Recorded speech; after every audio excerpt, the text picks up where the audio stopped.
Marissa et Guillaume, donc on vous a rendu un hommage appuyé, les élus, tout à l'heure. Hein, vous êtes... C'était une bonne journée pour vous.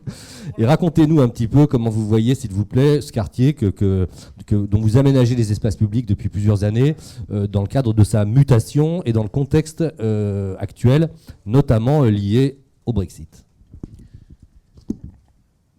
Alors, il y a 5-6 ans, quand on regardait la revue de presse sur la Défense, c'était franchement pas terrible. Les articles, on va dire le ton général, c'était la Défense, un quartier has-been, c'est mort, les entreprises vont partir, et en gros, il n'y a plus d'avenir. Et je ne caricature pas, c'était vraiment ce portrait-là qui était fait, avec quelques départs d'entreprises un peu tête de pont qui avaient marqué les esprits, je pense en particulier à SFR, qui a quitté la Défense pour aller à Saint-Denis. Et donc, à l'époque, c'était à l'époque où De facto a été créé, on était effectivement dans une période où on doutait beaucoup du modèle du quartier d'affaires, et on se disait que c'était la mode des campus horizontaux, etc. Et que donc, voilà, l'avenir était fini. Aujourd'hui, donc 6 ans plus tard, on est dans une dynamique totalement inverse. Je crois que c'est apparu déjà dans la première table ronde, où on est passé en 3-4 ans d'un taux de vacances qui était de 14%. Aujourd'hui, on est à 7% de taux de vacances. Donc, le taux de vacances a énormément baissé. On a accueilli depuis 2 ans et demi 95 nouvelles entreprises à la Défense. C'est considérable. 35 000 nouveaux salariés sont arrivés. Donc, on est dans une dynamique avec beaucoup d'entreprises qui arrivent, des entreprises qui correspondent à peu près à l'écosystème, à la répartition de l'écosystème actuel. Donc, à peu près 30% de ces entreprises sont dans la finance, l'assurance, la banque. Mais on a aussi des entreprises du conseil qui sont arrivées. Par exemple, Deloitte qui a investi la moitié de la tour Majunga. Et puis également des entreprises de l'énergie. Donc, beaucoup d'arrivées d'entreprises. On a également des projets qui sont en train d'aboutir. Je pense à l'Arena qui a été évoqué, qui va être livré au mois d'octobre par un concert des Stones qui va faire l'inauguration. La livraison de l'Arena va considérablement modifier l'ambiance du quartier en y amenant de l'activité culturelle et sportive, mais surtout culturelle, et surtout en permettant à un public qui ne vient pas à la Défense d'y venir pour d'autres raisons. Voilà, et puis il y a beaucoup de projets en cours. Ils ont été évoqués rapidement tout à l'heure par Jean-Claude Gaillot. On a des projets à la fois de nouvelles tours. On est ici au pied de First. Il y a plusieurs chantiers qui sont le chantier de Saint-Gobain, la tour Saint-Gobain, le chantier de la tour Alto, un peu plus loin le chantier de la tour Trinity. Donc on voit bien que voilà, on est dans une dynamique avec une confiance très forte des investisseurs.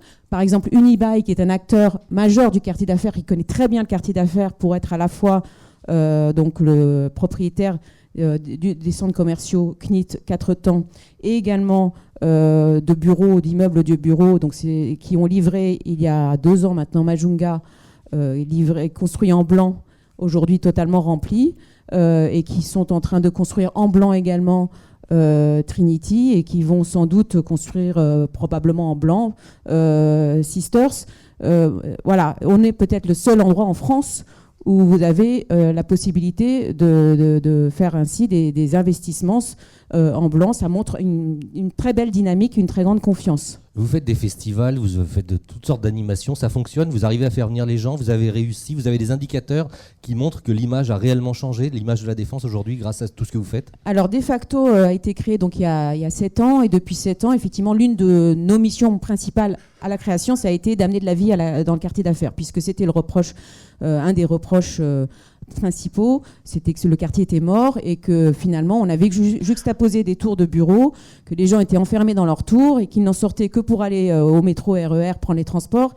Or, on a cette dalle piétonne fabuleuse, qui est un espace public de très grande qualité, la plus grande dalle piétonne d'Europe, très qualitative, avec des œuvres d'art, mais qu'il faut habiter, qu'il faut occuper. Et donc, c'est un peu l'obsession des équipes de De facto, c'est de trouver comment créer le lien, permettre aux occupants des tours, aux habitants aussi, d'avoir des prétextes, à la fois des lieux qui le permettent et des prétextes, des occasions dans cet espace public, de s'arrêter, de se rencontrer, d'échanger. Donc il y a effectivement toute une programmation culturelle avec des concerts comme par exemple Jazz à la Défense qui va commencer très bientôt. On organise l'été de facto, c'est notre événement estival qui remporte un très grand succès. Donc on a le marché de Noël qui est plébiscité par les entreprises. Donc on a toute une série une programmation sur la dalle toute l'année. On loue aussi la dalle pour des événements privés, commerciaux, ce qui nous permet aussi de dégager des recettes puisque nous cherchons à améliorer la rentabilité du quartier, à dégager des recettes propres pour pouvoir financer le fonctionnement. C'est une grande nouveauté avec De Facto parce que et aujourd'hui on y est, c'est-à-dire qu'on par les recettes que nous dégageons de nos événements, des restaurants, etc., des parkings, on finance le fonctionnement du quartier. Et donc, en termes de satisfaction, effectivement, on a mis en place un baromètre des utilisateurs du quartier d'affaires qui montre que 95% des salariés sont très heureux de travailler à la Défense. Et d'ailleurs, on voit aujourd'hui qu'il y a une dichotomie entre ceux qui vivent et travaillent à la Défense et qui connaissent la Défense et qui, globalement, en sont très satisfaits, et ceux qui mais je veux dire en gros les Parisiens qui ne mettent pas les pieds à la Défense, qui ne connaissent pas la Défense et qui en ont une image encore très négative et qui reflètent la Défense d'il y a quelques années. Et donc là, c'est un gros travail qui nous reste à faire vis-à-vis de ce public-là. Vous croyez au Brexit et à l'arrivée d'entreprises ici, demain, grâce à ça, si on peut dire ?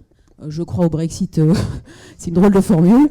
Le Brexit, donc la décision de la Grande-Bretagne de sortir du Royaume-Uni, d'abord c'est une décision qu'on peut regretter pour l'Europe, mais c'est un fait. Ce que je crois, c'est que évidemment, elle ouvre le champ à une grande compétition entre quartiers d'affaires en Europe continentale et que Paris La Défense a des arguments fantastiques. On a un très bon dossier pour attirer des entreprises.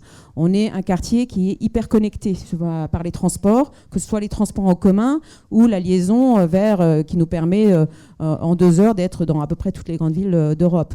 On a un patrimoine immobilier de très grande qualité qui a pour 30% est neuf ou rénové, donc il y a encore du travail à faire, mais qui est très qualitatif. On le voit ici dans la Tour First, ça en est un bon exemple, avec une capacité d'accueil. Aujourd'hui, on a 275 000 mètres carrés disponibles, ce qui veut dire qu'on est en capacité d'accueillir tout de suite beaucoup de salariés. Et on est en train d'augmenter cette capacité avec les projets en cours, qui fait que d'ici 5 ans, on aura 400 000 mètres carrés de plus. Et donc, aucune autre ville en Europe est capable d'accueillir autant de personnes, d'avoir cette capacité d'accueil. Donc ça, c'est très important. Et puis, on a l'argument majeur aussi de Paris. L'attractivité de Paris en termes de qualité de vie, en termes d'offres culturelles, on voit autour de nous de qualité de l'habitat, d'espaces verts. Et ça, c'est un argument fort quand les entreprises vont devoir prendre des décisions pour que leurs salariés quittent Londres. Ils vont leur demander d'aller dans une autre ville. Il faut aussi convaincre les salariés d'aller dans l'autre ville. Et là, quand vous allez à Londres et que vous leur dites si vous avez le choix entre Paris et Francfort, si on donne le choix aux salariés, le choix, il est vite fait. Très bien. Robin Rivaton, vous avez en charge notamment la stratégie de la région en termes de développement économique. Quelle place la Défense occupe dans cette stratégie, dans le contexte actuel ? Oui, merci de votre invitation. Juste pour resituer, Paris Région Entreprises est l'agence d'attractivité et de promotion de l'Île-de-France. L'Île-de-France étant pour nous la bonne maille de promotion de cette stratégie d'attractivité, puisque pour donner un chiffre, en aire métropolitaine, aujourd'hui, la région parisienne, c'est la 4e aire métropolitaine en termes de production de richesse.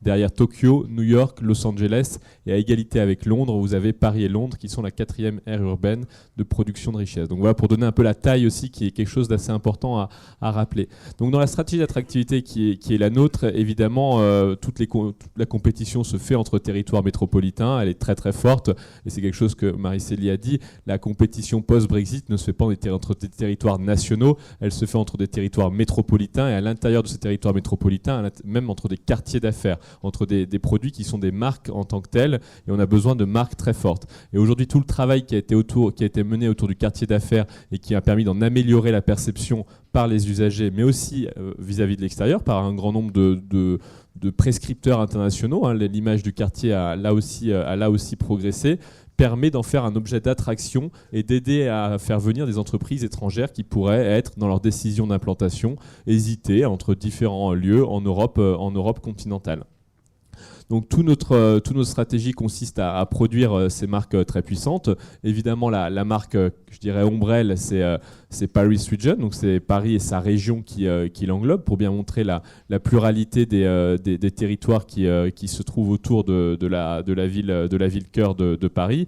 Et la Défense, c'est parce qu'il est le 3e bassin d'emploi à l'échelle du territoire, avec plus de 150 000 emplois, parce que ce sont des emplois de services à forte valeur ajoutée, donc dans lesquels on retrouve des activités dites de support pour les sièges sociaux, c'est-à-dire qu'une entreprise qui va se déplacer avec un siège social a besoin d'activités de support, des compétences juridiques, des compétences d'audit, des compétences de comptabilité, des services financiers. Et tous ces services-là se retrouvent dans ce quartier-là et sont surtout concentrés, parce que c'est aussi quelque chose, un phénomène qu'on observe de manière très très forte à l'échelle mondiale, un phénomène de concentration à l'intérieur des territoires métropolitains, et à l'intérieur même de ces territoires-là, des concentrations à l'échelle des quartiers. Et il y a besoin de ces effets de synergie de plus en plus forts entre les entreprises qui veulent se situer au même endroit que leurs concurrents. Aujourd'hui, c'est vraiment quelque chose qu'on est en train d'observer quand on étudie le territoire métropolitain.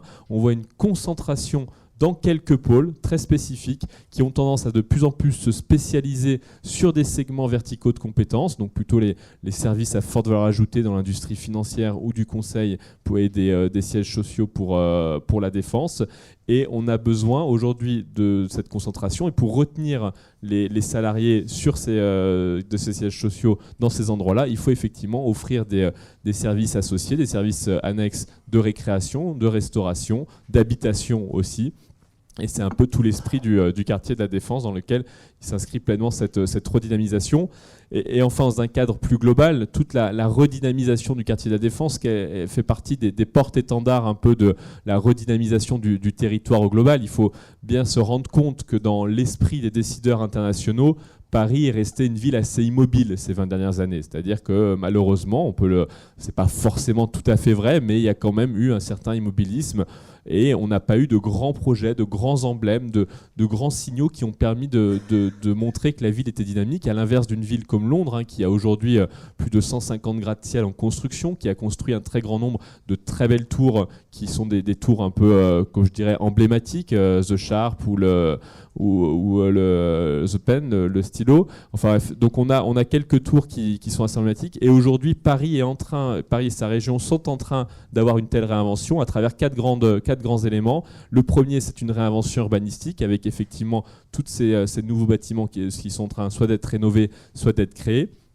Le deuxième, c'est une réinvention autour des grands événements. Il y a les Jeux Olympiques et l'Exposition universelle qui sont autant de déclencheurs qui peuvent emporter là aussi, ou en tout cas signifier la dynamique du territoire à venir. Le troisième élément, on en a parlé, sont les transports, avec un réseau de transport du Grand Paris Express, plus des développements qui ne sont pas liés au Grand Paris Express. On a notamment parlé de Éole et du Charles de Gaulle Express qui vont venir en soutien de la densification, du renouveau du territoire. Et donc, on a tout un discours extrêmement positif aujourd'hui à inscrire sur Paris, sa région, et avec son quartier d'affaires extrêmement puissant qui est la Défense. Marie-Céline Guillaume, vous vouliez intervenir sur l'immobilisme de l'État, non, de la France Non, enfin, au contraire, justement, pour compléter ce que Robin vient de dire, j'étais la semaine dernière avec quelques-uns ici d'ailleurs pour faire un roadshow à Tokyo et à Séoul pour aller vendre la destination Grand Paris et plus spécifiquement la Défense auprès des investisseurs. Et on se rend compte quand même, et Robin le fait aussi, qu'on est en ce moment dans un moment un peu particulier, ça fait du bien d'ailleurs, où il y a un alignement des planètes. Quand on discute avec les investisseurs internationaux, jusqu'à présent c'était Londres. Maintenant Londres est en stand-by, donc ils regardent l'Europe, l'Allemagne et Paris, en gros, en tout cas pour l'Asie. Et c'est vrai que le grand chantier du Grand Paris Express, tout ce grand chantier de toutes les 68 gares, et le doublement de la surface de Paris, la décision du Brexit, l'élection d'Emmanuel Macron qui a un impact énorme, mais énorme, c'est incroyable. C'est-à-dire l'impact en termes de changement de regard des étrangers sur la France, où ils se disent, c'est dans ce contexte en plus global, mondial, Trump, le Brexit, c'est en France que maintenant les choses bougent, se passent, et c'est là où il faut être. Et c'est vraiment le discours qu'on entend en ce moment. Donc on est dans un moment où il y a des places à prendre et où il faut occuper l'espace et y aller. Marc Lermite, votre baromètre confirme l'enthousiasme de Marie-Célie Guillaume sur ce sujet? Mais il s'en Vous inspire. l'avez fait avant peut-être l'élection de notre nouveau président? On l'a fait avant, on l'a fait d'abord bonjour et bienvenue à nouveau, bienvenue à tous ici, vous êtes chez vous. Oui, il le confirmait, il anticipait en fait ce bon moment, comme le disait Marie-Célie à l'instant, qu'on est en train de vivre. C'est un bon moment qui s'est inscrit aussi dans la conviction, dans un diagnostic très lucide qu'on a tous formé ensemble au sortir de la crise financière, qui montrait que le problème de l'attractivité de la France était d'abord un problème de compétitivité. Il fallait remettre un peu de charbon dans la machine, baisser la fiscalité, progressivement assouplir le droit du travail. Donc d'abord un contexte national, et ensuite qui permette d'éclairer ce qui, localement, Robin le disait aussi, fait la beauté, la performance, l'excellence, parfois la surprise française, la surprise francilienne, et des surprises à la défense. C'est-à-dire que notre baromètre dit que les choses vont beaucoup mieux, qu'on rattrape une partie de notre retard sur l'Allemagne d'une part et le Royaume-Uni. Moi, je voudrais non pas du tout m'inscrire en faux sur ce moment de grâce qu'on est en train de vivre et sur lequel il faut rebondir, dont il faut profiter à tout instant, mais on a fait la moitié du chemin. C'est-à-dire qu'il ne faut pas lâcher la pression. Évidemment, ce gouvernement ne lâchera sans doute pas la pression sur ses engagements et sur la manière de faire complètement redémarrer l'économie française. Mais il ne faut pas non plus que localement, on pense que les choses sont acquises, que tout est fait, que le lait et le miel couleront dans nos rues ou sur notre dalle. On n'en est pas encore là, il reste beaucoup à faire. Je ne reviens pas sur la question des infrastructures. On a ici, nous, 4000 personnes qui vivent assez bien, qui vivent bien depuis 30 ans à la Défense, d'ailleurs plus de 30 ans. Je n'ai pas la date de naissance d'EY à la Défense, mais ça ne doit pas être loin de la date de la Défense. Moi, j'ai commencé à Manhattan il y a quelques années. On a ensuite investi 6-7 tours progressivement. On s'est un peu émietté, un peu dispersé pour se regrouper progressivement il y a 6-7 ans ici à First. Et on en est très heureux. Très heureux jusqu'à présent. Il n'y a pas de menace du tout dans ce que je dis. On a même remisé sur la défense et re-signé ici parce qu'on fonctionne bien dans cet espace, à cet endroit qui est magnifique. Je suis désolé que les stores soient fermés pour éviter de vous aveugler, mais c'est un plaisir de tous les jours que d'être ici. C'est aussi une facilité d'accès. Je crois que l'expérience des 4000 salariés et des 10 000 candidats qu'on fait venir ici chaque année est une expérience d'abord peut-être un peu réticente pour ceux qui, très parisiens ou un peu impressionnés par ce que les médias disent de la Défense ou leurs copains disent de la Défense, ont une surprise très agréable en arrivant dans cet ensemble, et particulièrement dans ces tours de grande hauteur qui ont la qualité de proposer un paysage, mais aussi des facilités, un tout en un qui est assez agréable. La vraie question pour des entreprises comme les nôtres, au-delà de ce que disait Robin, qui est très juste, c'est-à-dire de se retrouver dans un cluster où beaucoup d'entreprises, nos clients, nos partenaires, nos prestataires partagent à peu près les mêmes choses et finalement permet de dire c'est absolument incontournable d'être là et de faciliter éventuellement quelques déplacements, quelques rendez-vous.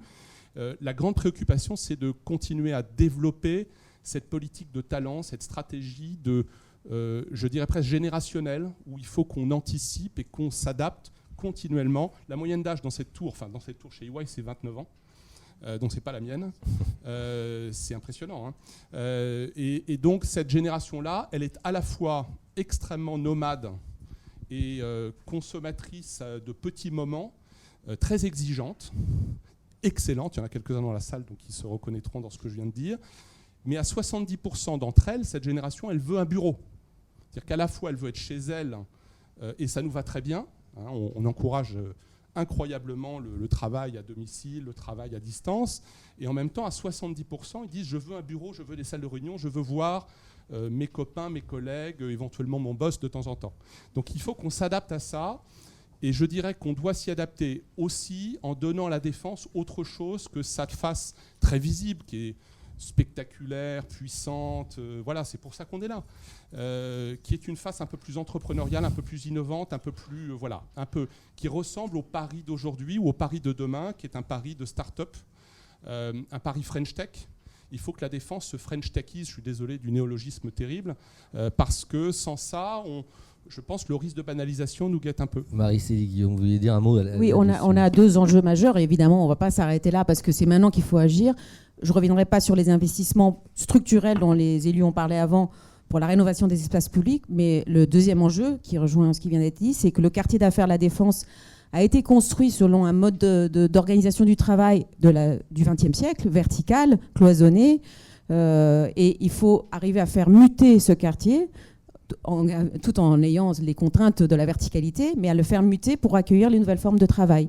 C'est pas si simple, mais on y travaille, et notamment en créant, en particulier dans le Soudal, des nouveaux lieux, des ambiances différentes, des espaces de coworking, des endroits où on peut aller prendre un verre, écouter de la musique, mais aussi travailler, etc. Mais ce sont nos chantiers. Alors c'est parfait, c'est justement, Madame Baboulin, comment une foncière telle qu'ICAD, qui possède beaucoup de fonciers ici, participe à cette French techisation de la Défense? Alors en effet, le renouveau de la Défense, ça passe aussi par le renouveau des immeubles. ICAD a une forte position patrimoniale sur la Défense, non seulement la Défense historique, puisque on a quelques tours, une grosse partie de la tour RTE qu'on voit par la fenêtre, la tour Eco occupée par KPMG, et puis on a aussi une très grosse partie, alors c'est plus de la verticalité mais là de l'horizontalité, sur la partie Nanterre, de l'autre côté de l'Arche, le long du boulevard de la Défense, et toutes les terrasses où AXA était notre principal locataire, sur plus de 75 000 mètres carrés, et puis de l'autre côté aussi des terrasses. Donc des positions qui là sont plus en horizontale et sur lequel on essaye en effet d'introduire ces nouveaux besoins, ces nouveaux espaces, ces nouveaux usages. Et c'est à ce titre que sur la tour PB5, qui est aussi ancienne tour Score, qui est aussi une propriété ICAD, nous avons créé une partie de notre offre immobilier 3.0, des espaces de coworking, tels que vous les avez mentionnés, que nous avons appelés les Smart Desks. Alors nous en avons créé un dans le socle de la tour PB5, et puis un autre sur un immeuble qui s'appelle Défense 2, qui est juste à côté de l'Arena, qui sont des espaces réservés à ce jour aux collaborateurs de nos locataires, et qui permet de répondre à des besoins de télétravailleurs comme vous le disiez, qui ont besoin d'espaces un peu différents, d'espaces collaboratifs, d'espaces un peu innovants, dans des cadres un peu plus...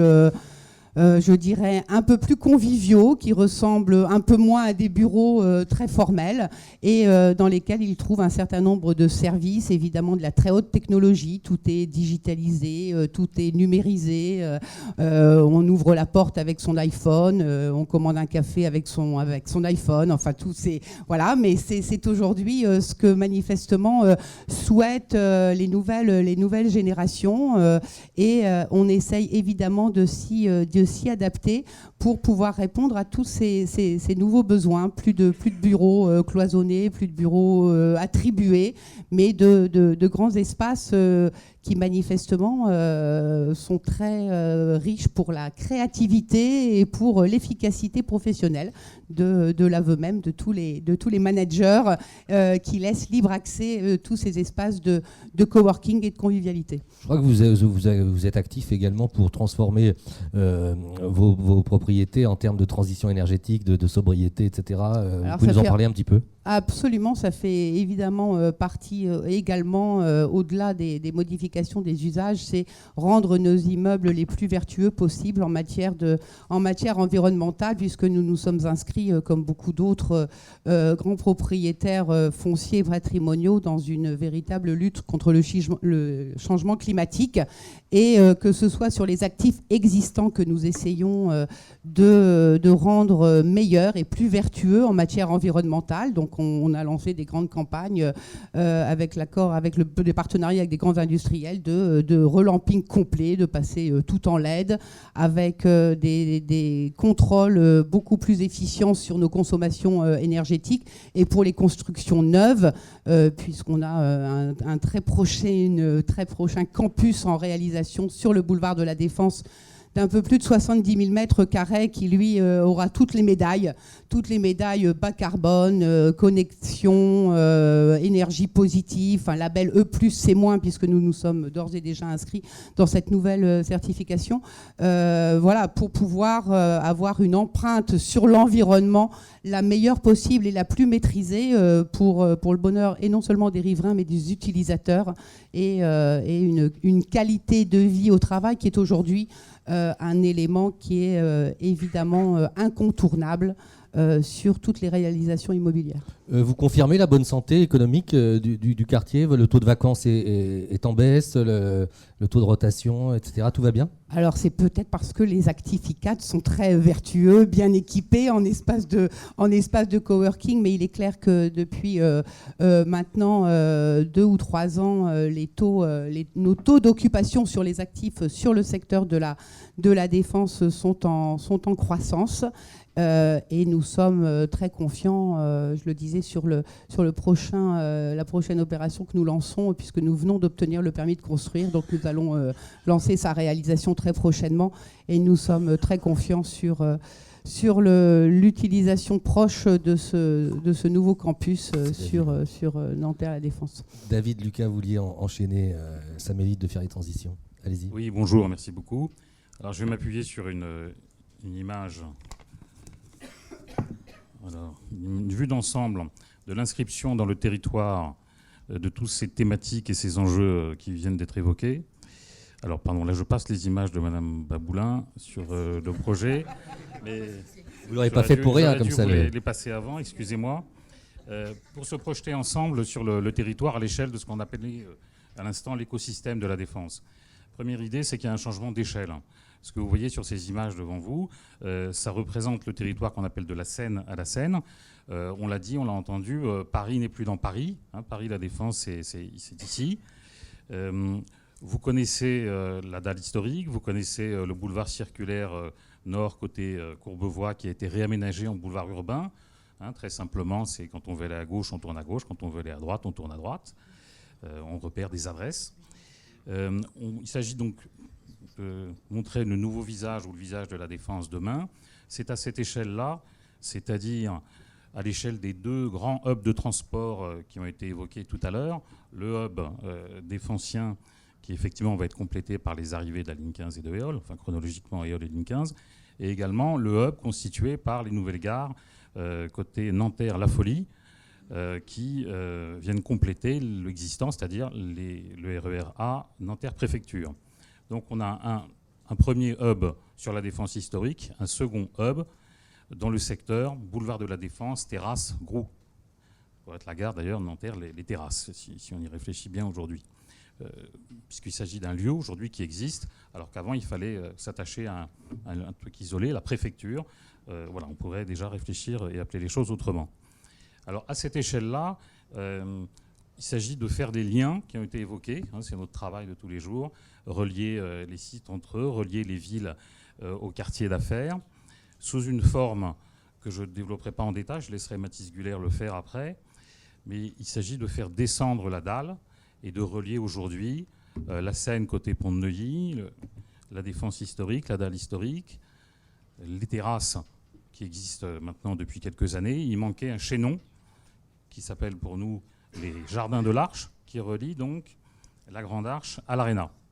Alors c'est l'actualité, on parle du visage de la Défense, le nouveau visage, c'est un nouveau visage dès cette année, avec l'ouverture de la promenade des Jardins de l'Arche, qui relie donc l'Arena et la Grande Arche, et l'ouverture de l'Arena au mois d'octobre. C'est un grand événement. Et la promenade dont je parle, sachez qu'elle est déjà ouverte aux piétons. On peut aujourd'hui se rendre d'ici à pied à l'Arena. J'ai l'impression que c'est quelque chose qui est pratiqué par pas mal d'utilisateurs de la Défense, parce qu'on y est souvent et on voit beaucoup de monde passer. Et je ne sais pas, parmi les participants aujourd'hui, si quelqu'un est déjà... Est-ce que peuvent lever la main ceux qui sont déjà allés de l'Arena à l'Arche ou de l'Arche à l'Arena? Bon, donc on a encore du boulot. On a encore du boulot pour communiquer et vous faire savoir et vous démontrer que la Défense s'étend, que Paris n'est plus dans Paris et la Défense n'est plus que sur la dalle. Ce programme-là, il répond aussi aux enjeux de diversification qui ont été très bien démontrés pour l'attractivité du territoire. C'est la fin du 100% tertiaire. Ça veut dire que sur la promenade des Jardins de l'Arche, vous verrez des logements, les premiers logements livrés sur notre territoire depuis une trentaine d'années. Il y a déjà 200 logements livrés cette année en 2017 et 400 autres qui seront livrés dans le secteur des Jardins de l'Arche plus au sud, côté en limite entre Nanterre et Puteaux. Et puis c'est la diversification en matière d'attractivité touristique avec un développement hôtelier. Paris-La Défense, c'est un plan de développement touristique et hôtelier qui projette la création de 1500 chambres dans les 5 ans qui viennent. Ça peut paraître beaucoup à l'échelle du territoire et de son attractivité. C'est vraiment la réponse aux besoins. Ça se décline aujourd'hui avec l'ouverture d'un hôtel que je vous recommande d'aller fréquenter, un hôtel qui est dans une logique d'ouverture qui s'appelle Citizen M, qui est sur la promenade des Jardins avec un socle très animé. Et ça se déclinera par un autre projet que je vais rapidement montrer, qui est celui de la tour hôtelière des Jardins de l'Arche, qui est une tour mixte bureau-logement qui viendra juste à côté de l'Arena. Donc la fin du 100% tertiaire, les logements, l'hôtellerie, également l'enseignement. On a parlé des talents, l'enjeu de privilégier les talents sur le territoire. La Défense est déjà un territoire d'enseignement. En allant vers l'ouest, on se rapproche de l'université de Nanterre. Et on a aussi donc la vocation d'accueillir davantage d'écoles, d'établissements d'enseignement supérieur, et notamment l'IESEC qui ouvrira au mois de septembre, accueillera ses premiers étudiants dans ses nouveaux locaux sur la promenade des Jardins de l'Arche. Donc je vous recommande encore la visite. Je vous en prie. J'enchaîne, je termine juste pour dire, sur cette image, vous voyez en parallèle la Grande Arche, la promenade des Jardins qui est une promenade pour les piétons, et puis la desserte qui va être urbaine, celle du boulevard de la Défense, qui est en rose là, sur cette image, et qui relie donc le triangle de l'Arche, au pied de la Grande Arche, jusqu'à la station ou le futur hub en question.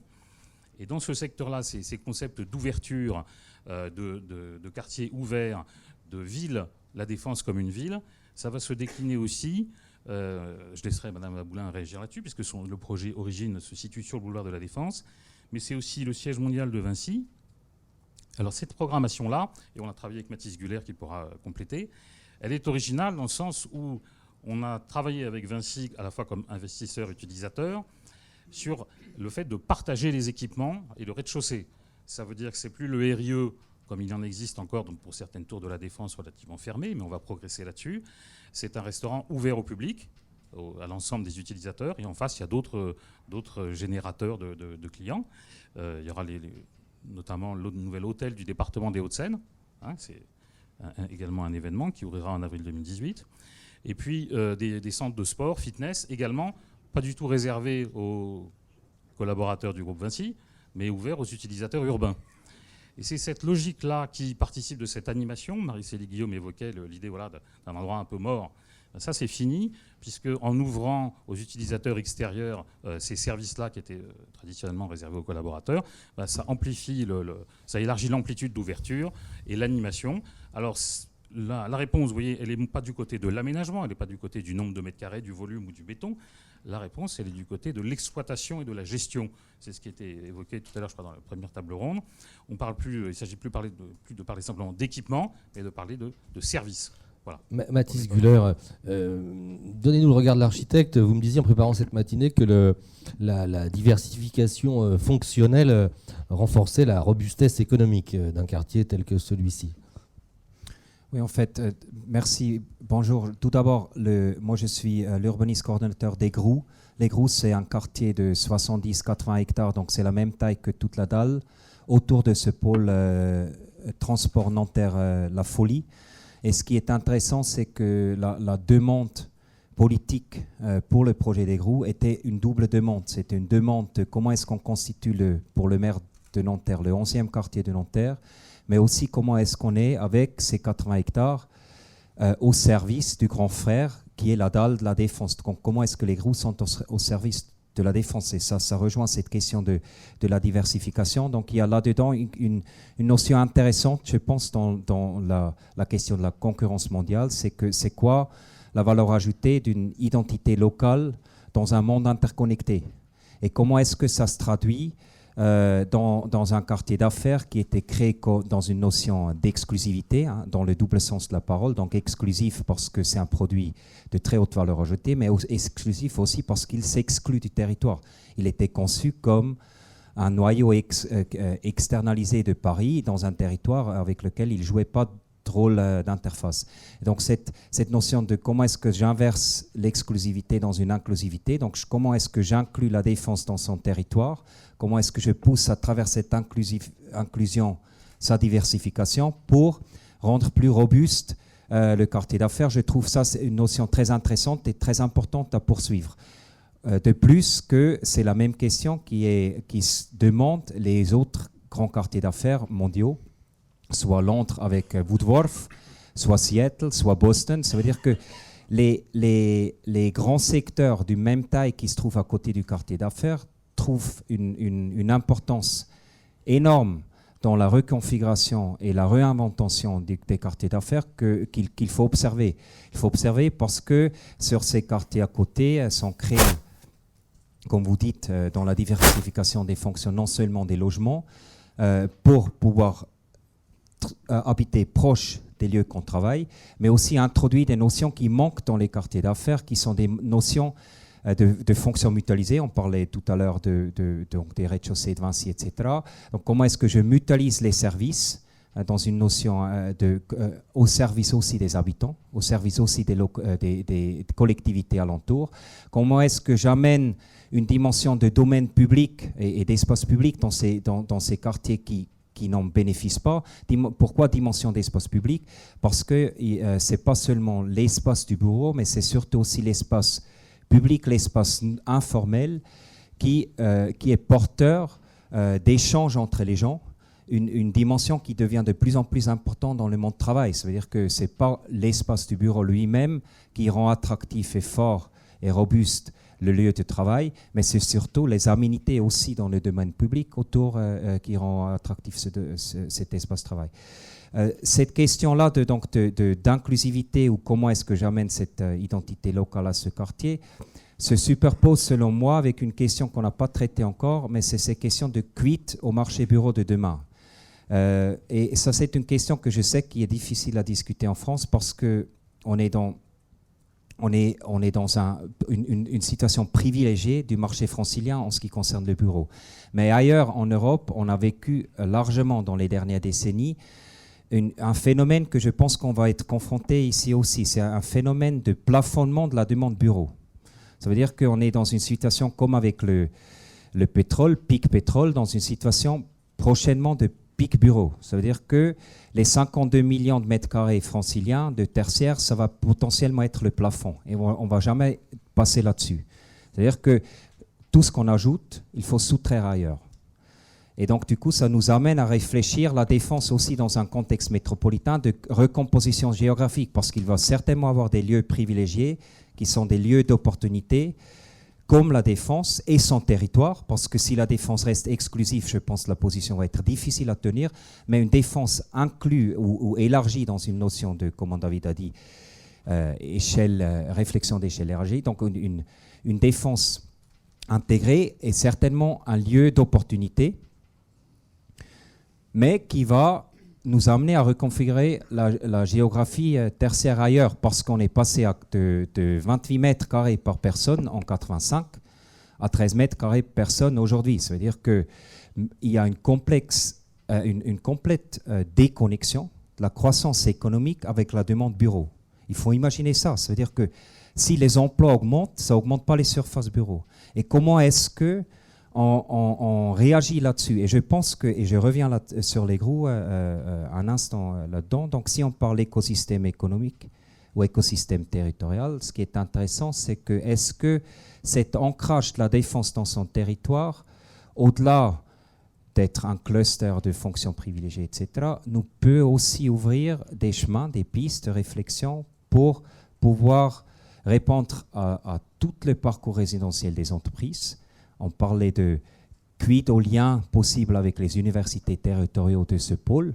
Est-ce qu'il y a sur les territoires alentours des possibilités d'accueillir des emplois qui se trouvent sur des formes et sur des typologies plus hybride ou différencié que ce qui est offert sur la Défense, avec des prix différenciés qui se trouvent adaptés à pouvoir amorcer la pompe dans une réflexion de parcours résidentiel d'entreprise en lien avec les acteurs territoriaux, parce que en fait, cet écosystème diversifie non seulement en termes de fonctions, donc logement, services, etc., mais aussi en termes d'offres économiques, ce pôle pour le rendre encore plus robuste. Mathis Gullert, comment vous traduisez ce que vous dites, c'est aussi des intentions, c'est aussi des impératifs du temps, mais comment vous le traduisez dans des plans, dans des perspectives, dans des idées architecturales? Alors, il y a une double réponse. Il y a une réponse de qualité d'espace et une réponse de réglementation. Tout d'abord, la qualité d'espace, c'est de se dire qu'est-ce qu'il faut, avec les moyens et les ressources publiques bien sûr limitées, qu'est-ce qu'il faut mettre en place dans le cadre du domaine public, dans l'espace public, dans l'aménagement des espaces qui sont pilotés par l'EPADESA et la ville, qui sont gérés par l'EPADESA et la ville. Qu'est-ce qu'il faut mettre en place sur ces espaces-là pour tenir la qualité? Il y a des notions très simples, les arbres. Ça semble idiot, mais il faut quasiment prescrire un nombre minimal des arbres. Parce qu'il y a une notion de confort dans la ville, au-delà de la consommation énergétique, qu'il faut répondre avec des moyens assez simples qui rendent donc possible que l'espace public ne sert pas juste pour être traversé de la gare jusqu'au bureau, mais pour devenir un espace d'extension du travail, d'extension de vie dans lequel se croisent les gens et qui est conforté là-dessus. Deuxième réponse, la réglementation. On travaille finement avec la ville sur la révision de PLU. Pourquoi est-ce que c'est important? Parce que une dynamique économique forte d'un pôle tel que la Défense peut aussi avoir des effets pervers sur le territoire alentour dans le sens de la spéculation et de la pression foncière. Et donc, comment est-ce que les localités, les autorités locales réagissent là-dessus? Ils fichent dans leur PLU des zones qui sont au service de leur population locale. C'est-à-dire que, par exemple, un quartier, un secteur d'activité, des activités urbaines qu'on a énormément de mal dans la première couronne à les tenir dans le contexte parisien. Donc, on repousse tous ces locaux ailleurs, ce qui fait que, en fait, les gens qui sont au service de l'urbain sont localisés très loin, donc on essaie de les tenir dedans avec des réglementations PLU pour résister à la spéculation. Et donc ce travail sur la réglementation, il est important parce qu'il faut d'une part donc essayer de laisser la porte ouverte à une diversification des fonctions économiques qui ne sont pas que les sièges, parce que sinon cet ancrage dans les territoires ne va pas être une réussite sans figer un état d'esprit ou un état de lieu actuel du territoire, parce que l'ancrage de la Défense ne peut pas se faire si dans les secteurs alentours la dynamique de transformation est figée, sauf qu'elle doit être gérée et orientée pour ne pas être dans des effets pervers de ce que je disais, de spéculation et de continuation d'un modèle dans des opportunités ou des cycles économiques forts, d'un modèle économique pareil que celui qui est concentré sur Merci la infiniment. Marc Lermite, vous vouliez réagir? On demandera à Mme Baboulin comment elle analyse cette notion de pic du foncier tertiaire.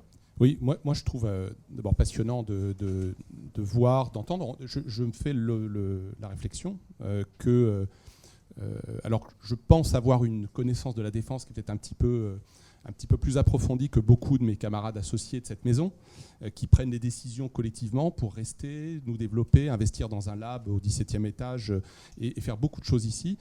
Cette découverte en fait, de la perspective ou de la prospective à 10, 15 ans, 20 ans nous est pas souvent proposée, ou en tout cas on n'a peut-être pas la curiosité d'aller voir et de vous entendre.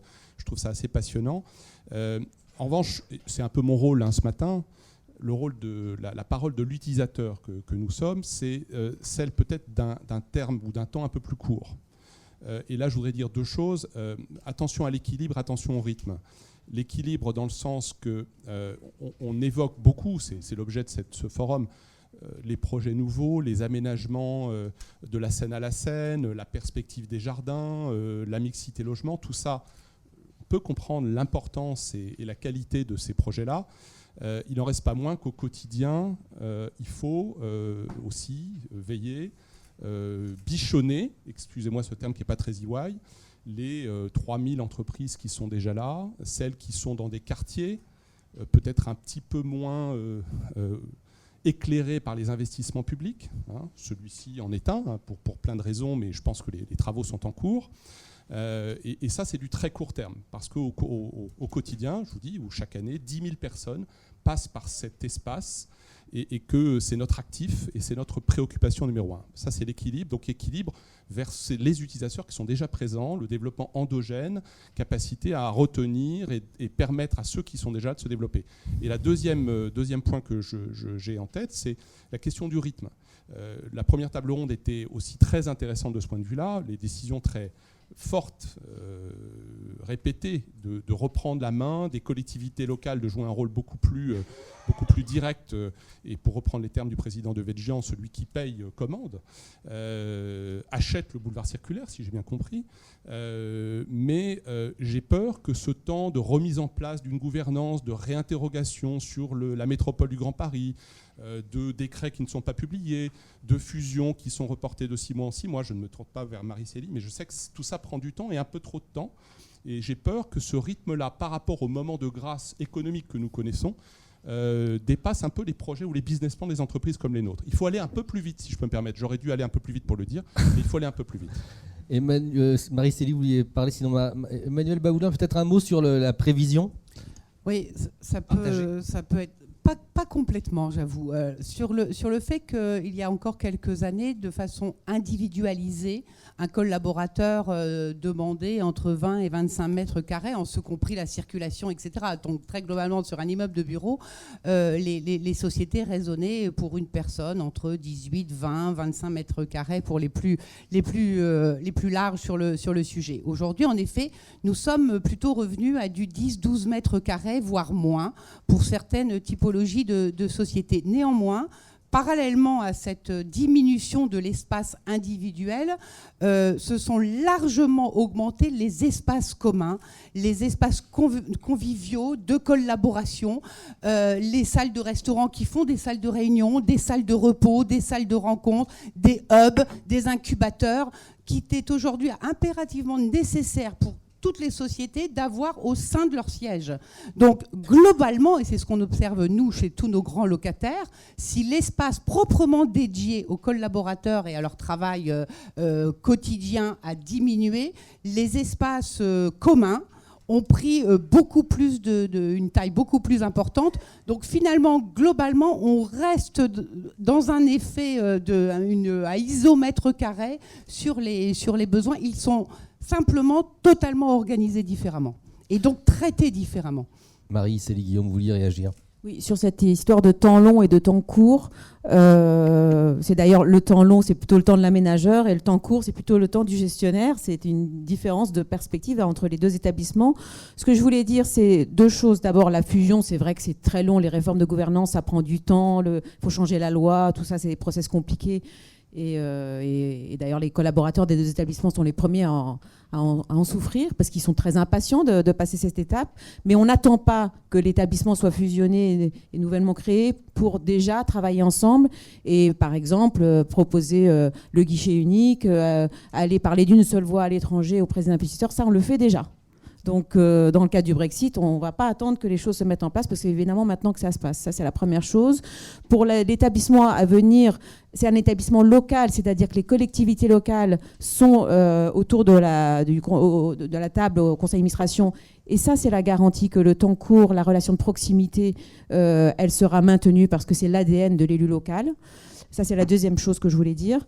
Et par rapport au champ et à la profondeur de développement du quartier d'affaires, on parlait des GROU et des perspectives que les GROU donnent.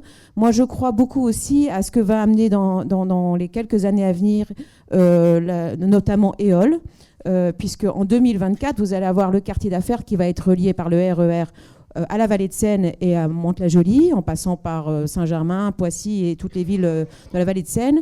Et cette nouvelle liaison ferroviaire va apporter une profondeur aussi de développement au quartier d'affaires, que ce soit pour l'offre d'habitat, dans tout type d'habitat, mais aussi pour les entreprises, avec la possibilité de s'installer tout près du quartier d'affaires, dans des zones où le foncier est évidemment beaucoup moins cher et où on peut prendre plus de place.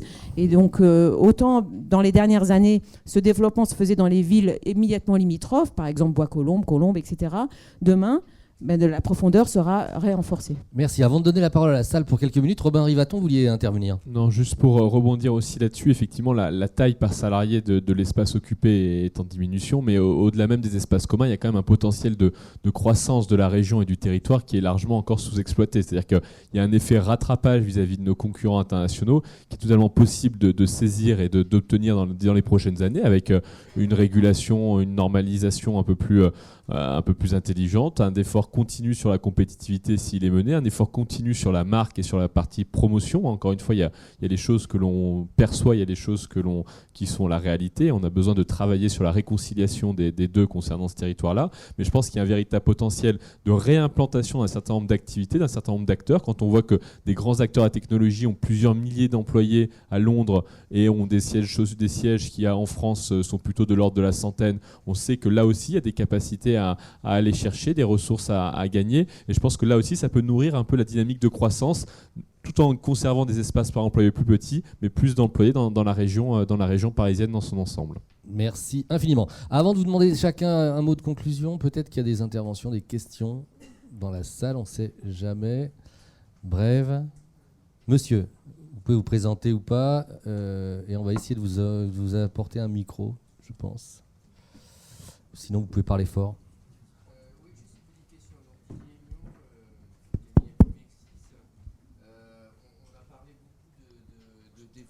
On a parlé beaucoup de développement au niveau mètre carré, au niveau ferré, etc.